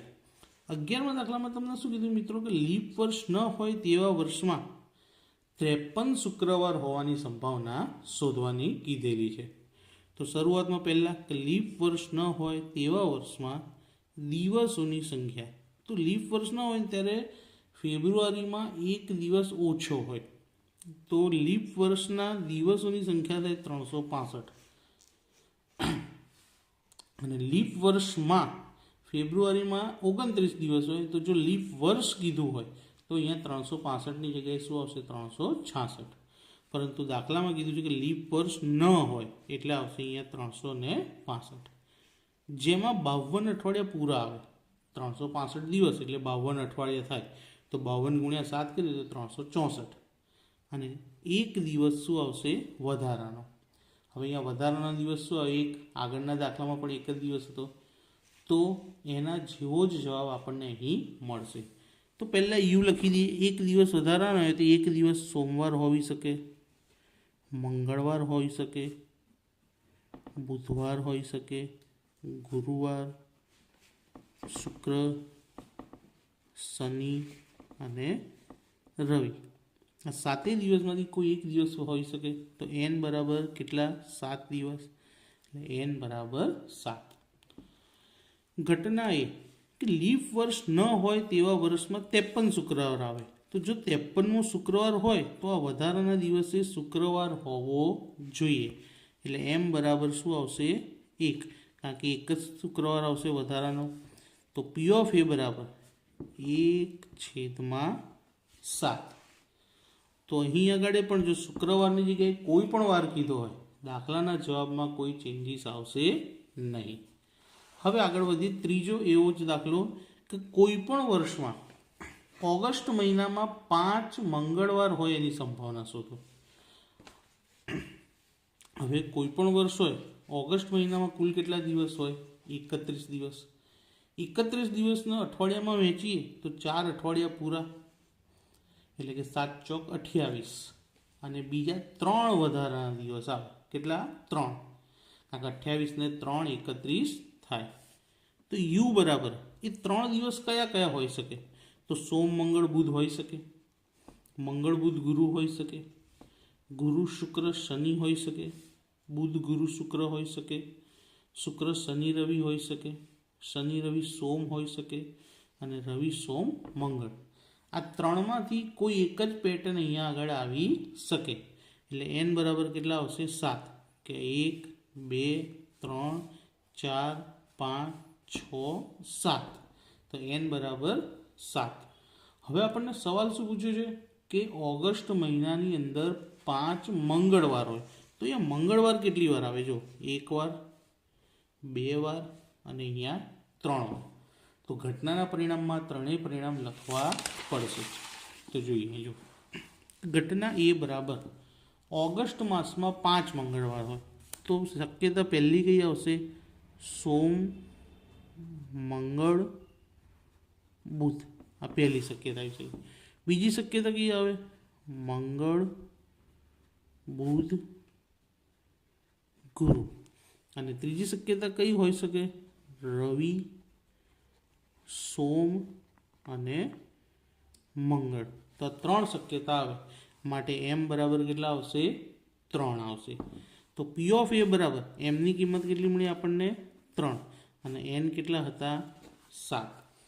તો આ ત્રણેય દાખલા શીખ્યા પછી મિત્રો આનું તારણ શું નીકળશે કે તમને જે શોધવાનું કીધું હોય એમાં વધારાના દિવસની જે સંખ્યા છે તે અહીંયા અંશમાં આવશે, અને nની કિંમત 7 જ આવશે દરેક વખતે, ને એ ક્યાં આવશે? છેદમાં. આની આગળના 2 દાખલામાં વધારાના દિવસ 1 હતા. દાખલાનો જવાબ 1/7 આવ્યો હતો. આ દાખલામાં વધારાના 3 દિવસ હતા, તો 3/7 આવ્યો. તો 1 માર્કમાં પૂછાય તો તમે ડાયરેક્ટ જવાબ લખી શકો છો. હવે જોઈએ દાખલા નંબર 13, મોસ્ટ IMP દાખલો. કેવો દાખલો કહેવાય? એ મોસ્ટ IMP. ઘણી વખત પરીક્ષામાં પૂછાઈ ગયો છે. અને આ દાખલો ધોરણ 11 કોમર્સ આંકડાશાસ્ત્રના 6થા ચેપ્ટરમાં પણ આવેલો છે. 4 યુગલો છે. હવે પાર્ટીમાં 4 યુગલ ભાગ લે. હવે 4 યુગલ એટલે કેટલી વ્યક્તિઓ થાય? 8. કારણ કે 4 યુગલ એટલે 4 જોડી કહેવાય, અને જોડીમાં હંમેશા 2 વ્યક્તિ હોય તો 4 દુ 8 વ્યક્તિઓ થાય. હવે 8 વ્યક્તિમાંથી આપણે 2 વ્યક્તિને યાદચ્છિક રીતે પસંદ કરવાની છે, અને પછી એના 4 અલગ અલગ વિકલ્પો આપેલા છે આપણને. તો સૌપ્રથમ 8 વ્યક્તિઓમાંથી 2 વ્યક્તિને પસંદ કરવાનો નિર્દર્શ અવકાશ n બરાબર, તો એનની કિંમત શું મળશે આપણને? 8 વ્યક્તિમાંથી કેટલા પસંદ કરવાના છે? 2. તો 8c2 શું કહેવાય ને? 8c2.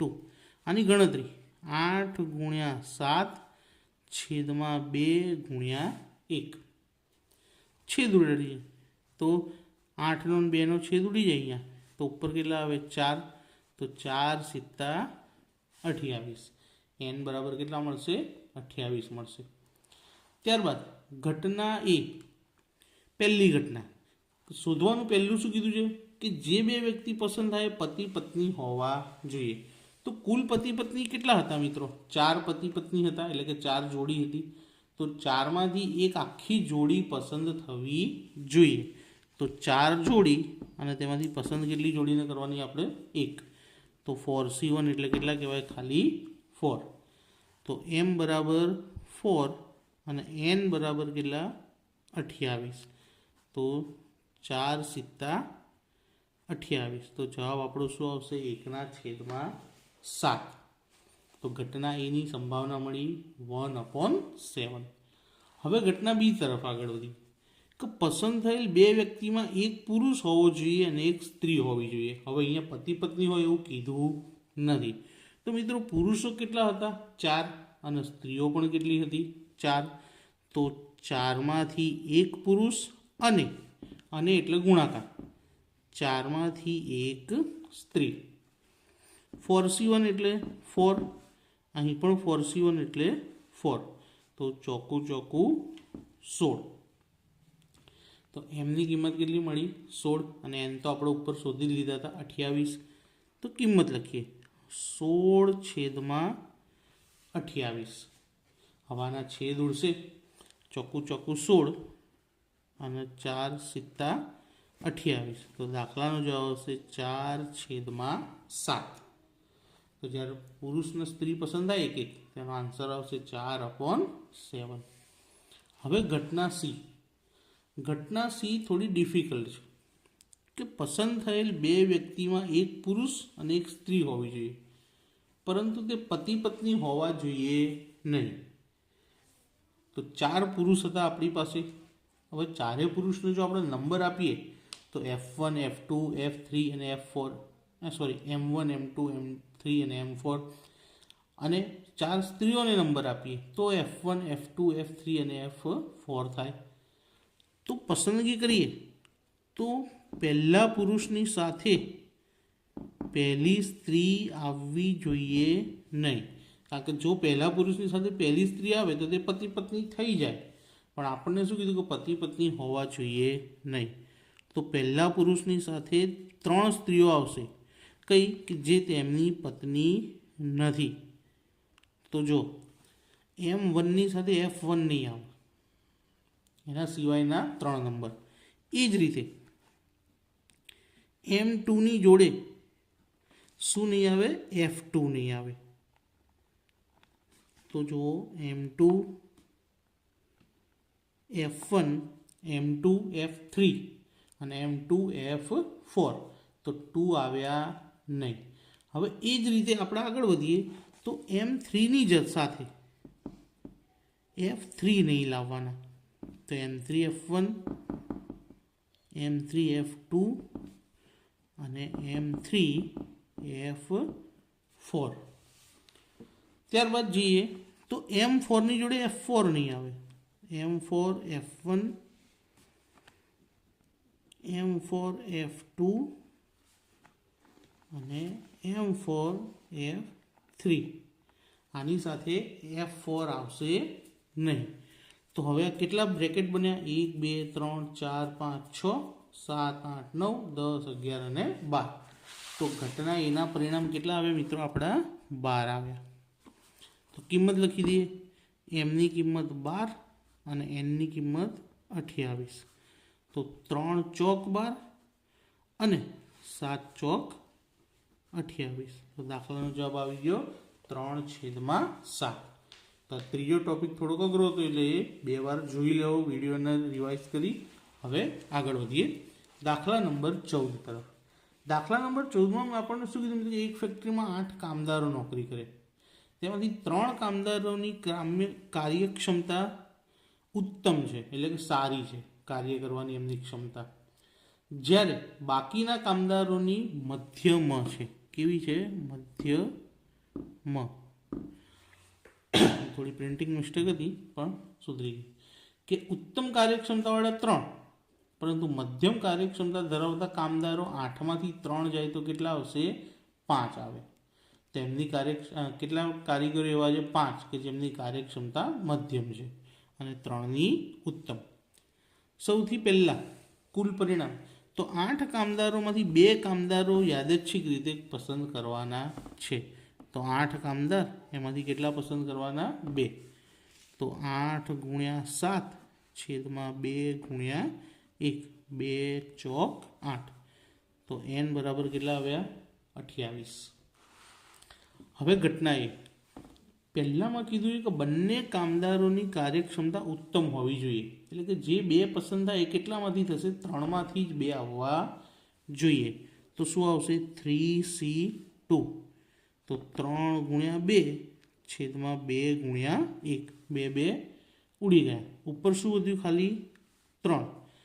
તો એમની જગ્યાએ કેટલા લખી દઈએ? 3 અને n બરાબર તો 28 હતા જ. તો જો પસંદ થયેલા બંને કારીગરોની કાર્યક્ષમતા ઉત્તમ હોય તો તેની સંભાવના શું આવશે? 3/28. હવે એવો જ દાખલો પણ મધ્યમવાળા, કે બંને કારીગરોની કાર્યક્ષમતા મધ્યમ હોય. તો મધ્યમવાળા કેટલા હતા આપણી પાસે? જો અહીંયા મેં લખ્યા હતા 5 હતા. તો હવે અહીંયા 5માંથી 2 પસંદ થશે, 5C2.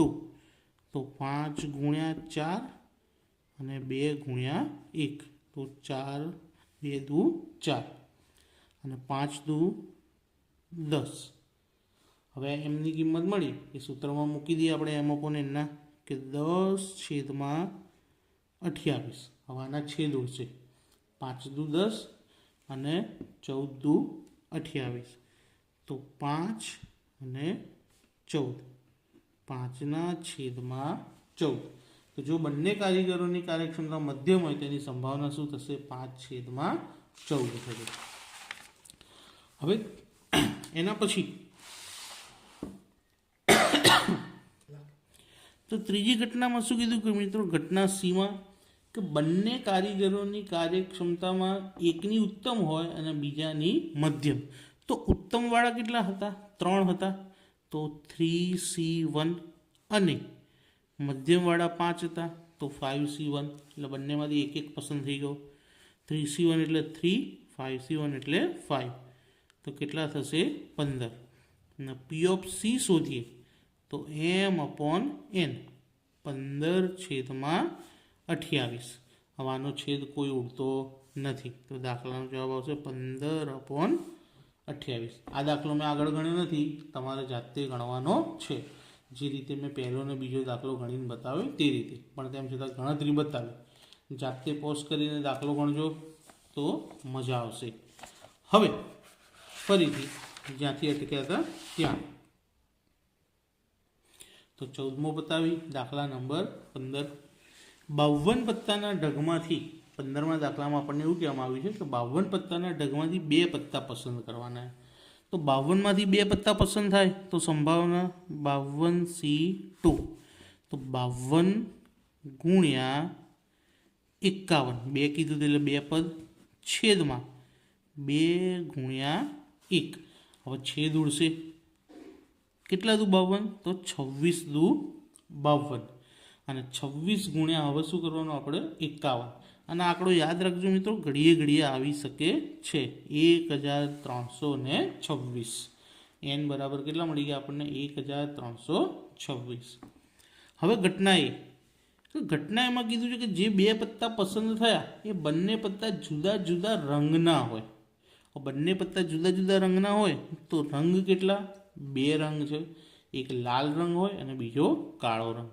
તો બંને પત્તા જુદા ના હોય તો સમજો કે પહેલું પત્તું લાલ રંગનું, તો 26માંથી 1 ગુણ્યા બીજું પત્તું લાલ રંગનું, તો બીજા 26માંથી 1, તો 26 ગુણ્યા 26, અને 26 ગુણ્યા 26ની કિંમત થાય 676.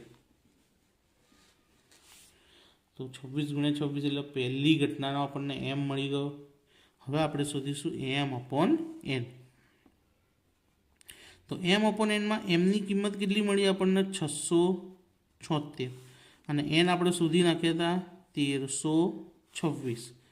હવે તમને યાદ હોય તો 676 એટલે મેં 26 ગુણ્યા 26 કર્યા હતા, અને 1326 એટલે 26 ગુણ્યા 51 કર્યા હતા. તો આમાં 26 નો છેદ ઉડી જશે એટલે દાખલાનો જવાબ મળશે આપણને 26/51.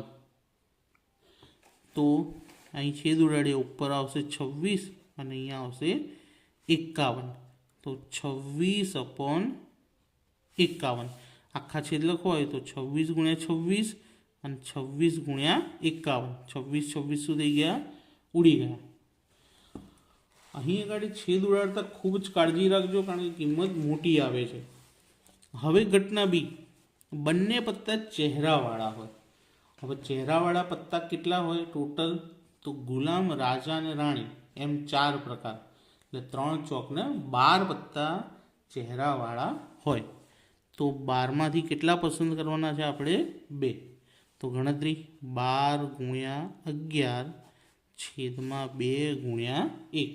હવે છેદ ઉડી જશે, 6 દુ 12 અને 11 છંગ 66, એટલે આપણને એમની કિંમત કેટલી મળી?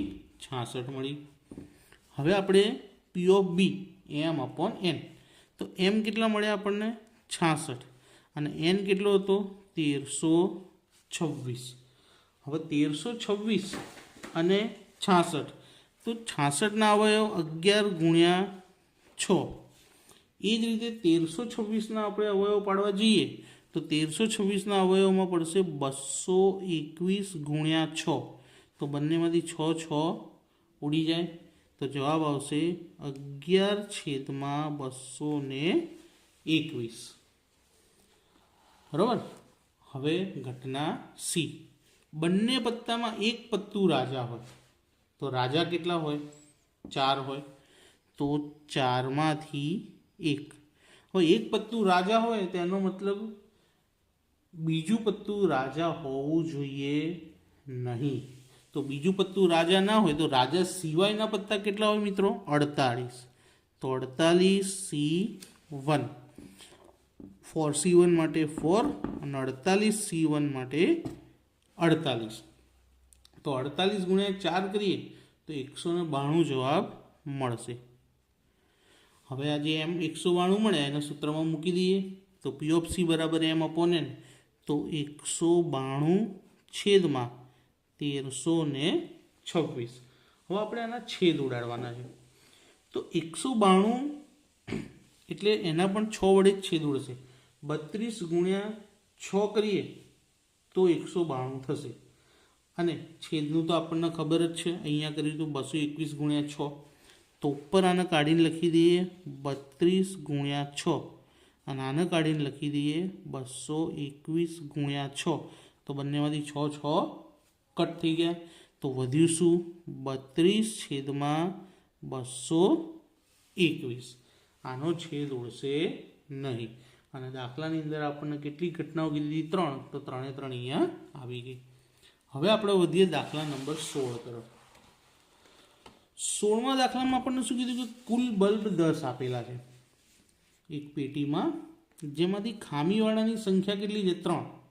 તો ખામી વગરના કેટલા હશે? તો 10માંથી 3 જાય તો કેટલા આવે? 7. તો 7 કેવા? ખામી વગરના. જો ખામીવાળા એટલે ખરાબ અને ખામી વગરના એટલે સારા. તો પહેલું 10 બલ્બમાંથી 2 બલ્બની યાદચ્છિક રીતે પસંદગી કરવાની છે. તો 10C2, 10માંથી 2. ગણતરી 10 ગુણ્યા 9 છેદમાં 2 ગુણ્યા 1. તો 2 પંચા 10 અને 9 પંચા 45. n બરાબર કેટલા મળી ગયા? 45. હવે એની ઘટના તરફ વધીએ. ઘટના એ બરાબર શું કીધું છે કે 2 બલ્બને હોલ્ડરમાં લગાવતા રૂમમાં અજવાળું થાય. હવે 10 બલ્બ એ પેટીમાં, એમાંથી 2 બલ્બને હોલ્ડરમાં લગાવતા રૂમમાં અજવાળું થાય. તો એના વિકલ્પ છે કે જો એક બલ્બ ખામીવાળો હોય, હવે જે ખામીવાળો હોય એ તો ચાલુ થશે નહીં, પણ એક ખામી વગરનો લઈએ. 2 બલ્બ લેવાના હતા, એમાં એક ખામીવાળો ને એક ખામી વગરનો. તો ખામી વગરનો બલ્બ લગાવવાથી અજવાળું થવાનું, અથવા બંને ખામી વગરનો લગાવો તો પણ અજવાળું થવાનું, અને ખામીવાળો લેવાનો નથી. પણ હા, બે ખામીવાળા હોય તો અજવાળું થાય નહીં, કારણ કે ખરાબ બલ્બ હોય. તો અહીં રૂમમાં અજવાળું કરવા માટે ઓછામાં ઓછો એક બલ્બ તો ખામી વગરનો હોવો જ જોઈએ, તો જ એ ચાલુ થાય. અને એકથી વધારે હોય તો પણ ચાલે. તો એક ખામીવાળો અને એક ખામી વગરનો. તો જો ખામીવાળા બલ્બ કેટલા હતા? 3. તો પહેલામાં આવશે 3C1 અને એક ખામી વગરનો. તો ખામી વગરના કેટલા હતા? 7. તો 7C1, અથવા એટલે પ્લસ 2 ખામી વગરના. તો ખામી વગરના 7 હતા, તો 7C2, અને 0 માટે તો કંઈ લખવાની જરૂર નથી. 3C1 એટલે 3, 7C1 એટલે 7, વત્તા 7C2. તો 7C2 એટલે 7 ગુણ્યા 6 છેદમાં 2 ગુણ્યા 1. તો 2 તરી 6. હવે 7 તરી કેટલા? 21. તો અહીંયા લખી દઈએ 21, વત્તા 7 તરી અહીંયા પણ કેટલા આવ્યા? 21. ટોટલ થશે 42. તો એમ બરાબર શું મળ્યા? 42. આ 2 વાતોને ખાસ કાળજીથી મગજમાં ઉતારી લેજો, નહીં તો ખબર પડશે નહીં. જો રૂમમાં અજવાળું કરવું હોય તો 2 બલ્બ સારા હોવા જોઈએ, કાં તો 2માંથી એક તો સારો હોવો જ જોઈએ. તો એમ બરાબર 42 મળે. તો એમની જગ્યાએ 42, અને એન કેટલા હતા? 45. તો બંનેમાં છેદ ઉડાડીએ આપણે, તો બંનેને 3 વડે છેદ ઉડે કે 14 તરી 42 અને 15 તરી 45. તો અહીંયા ચેકિન 14 અને અહીં ચેકિન 15. 14/15. તો જો રૂમમાં અજવાળું થાય તો એની સંભાવના કેટલી? 14/15. તો આપણો દાખલો અહીંયા પતે છે. હવે દાખલા નંબર 17 અને 18 એવા છે મિત્રો કે જેમાં આપણને કિંમતો આપેલી છે, અને તે પરથી આપણને જે કીધું એ શોધવાનું. તો કઈ કઈ કિંમત આપી છે? તો P ઓફ A આપેલા છે 0.6, P ઓફ B આપ્યા છે 0.5, P ઓફ A છેદ B આપ્યા છે 0.15. સૌથી પહેલું શોધવાનું આપણને શું કીધું? કે P ઓફ A ડેશ. હવે A ડેશ એટલે કે ઘટના એની પૂરક ઘટના. તો ઘટના એની પૂરક ઘટના શોધવી હોય તો 1 માઇનસ P ઓફ A થાય. તો 1 માઇનસ P ઓફ A કેટલા છે? 0.6. તો જવાબ આવશે 0.4. તો P ઓફ A ડેશ બરાબર આપણને જવાબ મળી ગયો 0.4. હવે બીજું શોધીએ. બીજા નંબરમાં શું કીધું છે? તફાવત ઘટના B minus A. B minus એનું સૂત્ર કે P of B minus A છેદ B. તો P ઓફ B ની કિંમત આપણને મિત્રો શું આપેલી દાખલામાં? 0.5, અને P ઓફ A છેદ B ની કિંમત આપી છે 0.15. તો જવાબ આવશે 0.35. 0.5માંથી 0.15 જાય એટલે 0.35. હવે P ઓફ A છેદ B ડેશ, એનો મતલબ ઘટના A બને છે પણ B બનતી નથી. તો આ તફાવત જ ઘટના કહેવાય, one type of A minus B. અને A માઇનસ બીનું સૂત્ર શું આવે? P of A minus P of A છેદ B. તો P ઓફ A ની કિંમત છે 0.6 અને A છેદ B ની કિંમત છે 0.15. તો 0.45. તો આપણને P ઓફ A છેદ B ડેશ એટલે કે તફાવત ઘટના બીજી પણ મળી ગઈ. હવે મિત્રો અહીંયા દ મોર્ગનનો નિયમ આવે જો કે A ડેશ યોગ B ડેશ. તો બંનેના ઉપર છેદ ડેશ આપેલો છે, પણ ડેશને બહાર કાઢી લઈએ તો યોગના બદલે શું થઈ જાય? છેદ. ડેશ બંનેના માથે અલગ અલગ હતો, મેં એને શું કર્યું? કૌંસની બહાર લઈ લીધો. તો વચ્ચે યોગ હતો, એના બદલે શું થઈ ગયો? છેદ. તો હવે આ બહારનો ડેશ દૂર કરવો હોય તો આખી ઘટનાને એકમાંથી શું કરી નાખવાની? માઇનસ. તો 1 માઇનસ પી ઓફ એ છેદ બી એટલે બહારનો ડેશ જતો રહે. તો 1 માઇનસ એ છેદ બી 0.15 અને જવાબ આવશે 0.85.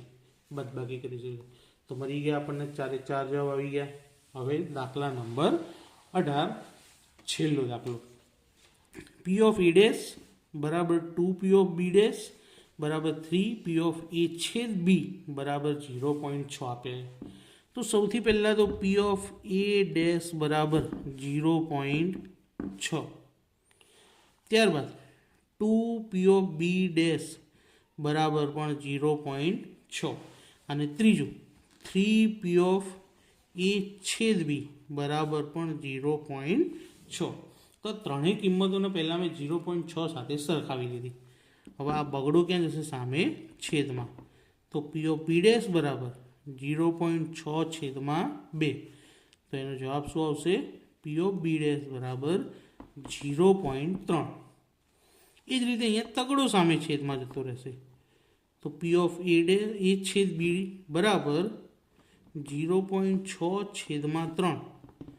તો પી ઓફ એ છેદ બી બરાબર 0.2. ત્રણેય કિંમતો આપણને મળી ગઈ છે.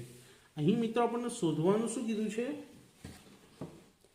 તફાવત ઘટના. તો પહેલાં તો પી ઓફ એ ડેશ પરથી આપણે પી ઓફ એ શોધવો પડશે. તો અહીં શોધી લો કે પી ઓફ એ બરાબર 1 minus P of A dash. તો 1 માઇનસ એ ડેશની વેલ્યુ છે 0.6, તો જવાબ આવશે 0.4. કોની? પી ઓફ એની કિંમત. એ જ રીતે આના ઉપરથી બી મળી જશે. તો પી ઓફ બી બરાબર 1 minus P of B dash. તો 1 માઇનસ બી ડેશની વેલ્યુ 0.3, તો જવાબ આવશે 0.7. અને એ છેદ બી તો આપેલા જ છે. તો બંને તફાવત ઘટના શોધી લઈએ. જો પહેલાં આપણને કીધું છે એ માઇનસ બીની, તો અહીંયા લખીએ કે P of A minus B બરાબર P of A minus P of A છેદ બી. પી ઓફ એ કેટલા છે? 0.4 અને એ છેદ બી કેટલા હતા? 0.2. તો બાદબાકી 0.2. એ જ રીતે બી માઇનસ એ શોધી લઈએ મિત્રો. તો P of B minus A બરાબર P of B minus P of A છેદ બી. પી ઓફ બી કેટલા છે? 0.7 અને એ છેદ બી 0.2. તો બાદબાકી કેટલી આવશે? 7માંથી 2 જાય તો 5. તો મિત્રો અહીં આપણે સ્વાધ્યાય 1.2 પૂરું કર્યું. જો તમને આ બધા જ વિડીયો પસંદ આવ્યા હોય તો તેને લાઈક કરજો અને મારી ચેનલને સબસ્ક્રાઈબ કરજો.